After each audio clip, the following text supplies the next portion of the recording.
This is Go Figure, day number 10. Max said he had a way of offering custom tattoos on the action figure. Because it would be small and because of the way it would be made, it would be hard to have tattoos on the surface at all, much less clear and legible. But his machine could embed tiny sensors to interact with smartphones. At a glance, the figure would have clear skin and no tattoos. But when you looked at the figure through a smartphone camera, tattoos would appear on the skin and there could be different sets. The actual Spaniard tattoos that I have, custom sets made by others, like tattoo playlists, and individually customized sets saying whatever a person wanted to see.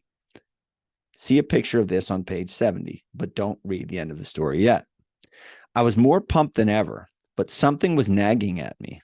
There was a question that I had to ask Max. Lesson on the left. Technology is amazing.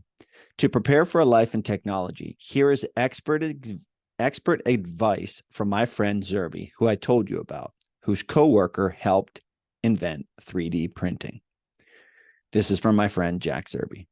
Building a career in technology is not about building new things for the sake of building new things. It's about solving problems with powerful tools. Rather than build technology and then search for problems to solve, search for problems to solve and then build technology.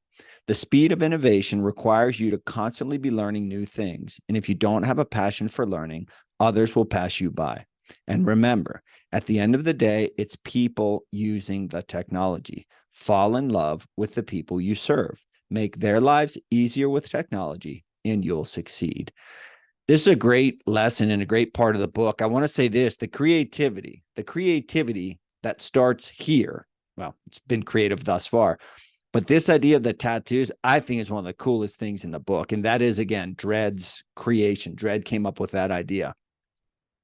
Moving to the part about Zerby and technology, he is a guy who has started several businesses. He makes, and this is one of my best friends, he makes his life as an entrepreneur. He created businesses that you've probably never heard of, but that generate a lot of income because they solve problems for other people.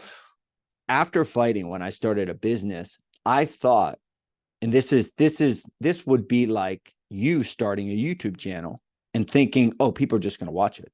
I think it's awesome. People are going to watch it. I'm guilty of that several times in the past.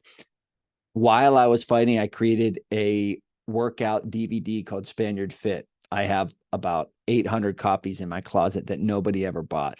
I wrote my first book thinking everyone is going to buy this book. They must buy this book. They're going to.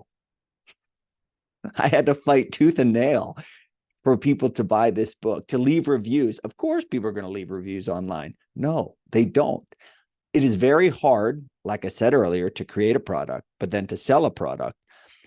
But if you would like to create a business in the future, if you would like to be an entrepreneur, this is a great strategy. Look for problems that are out there and then solve that problem.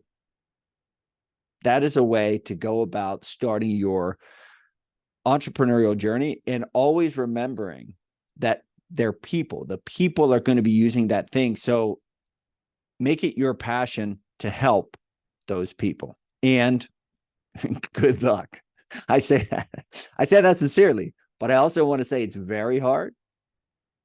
Hard work, resilience, perseverance, stick-to-itiveness, consistency, showing up, getting back up when you get knocked down. It's all part of life, but it's also all part of starting your own business.